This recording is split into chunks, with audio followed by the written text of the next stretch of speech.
The attic was dark and musty. Dust lay thick on the floorboards. Cobwebs clung to every corner. I crept further inside, my flashlight beam dancing across forgotten treasures and discarded dreams. That's when I saw it.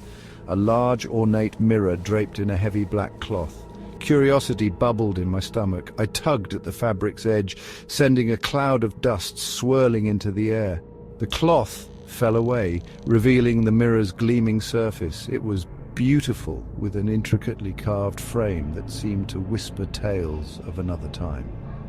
But something about it felt off, like an itch I couldn't scratch. I stepped closer, my breath catching in my throat. My reflection stared back, but something wasn't right. Its eyes seemed to follow my every move with an unsettling intensity. I raised my hand and my reflection mimicked the gesture, but with a sinister slowness that sent shivers down my spine. Unease prickled at the back of my neck. I tried to shake off the unsettling feeling, telling myself it was just my imagination. But the longer I looked into the mirror, the more convinced I became that something was wrong. It wasn't just the eyes. My reflection seemed different. There was a subtle distortion to its features, a coldness that wasn't reflected in my own. I tried smiling, but my reflection remained unchanged, its gaze fixed and unwavering. It was like looking at a stranger wearing my face. I backed away from the mirror, my heart pounding in my chest. What had I found? Was this some kind of trick of the light? Or was it something more sinister, something that defied explanation? The mirror's presence loomed over the house.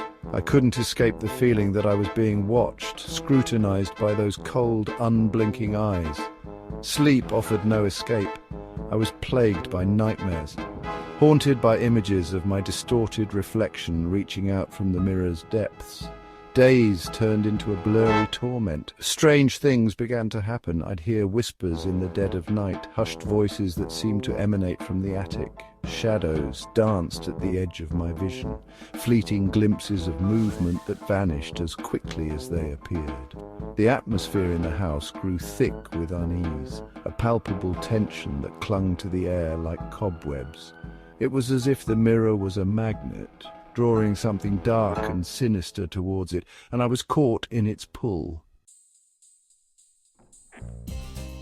One night, the floorboards creaked outside my bedroom door. I sat bolt upright in bed, my heart hammering against my ribs. The sound of footsteps, slow and deliberate, came closer. They stopped right outside my door. My blood ran cold.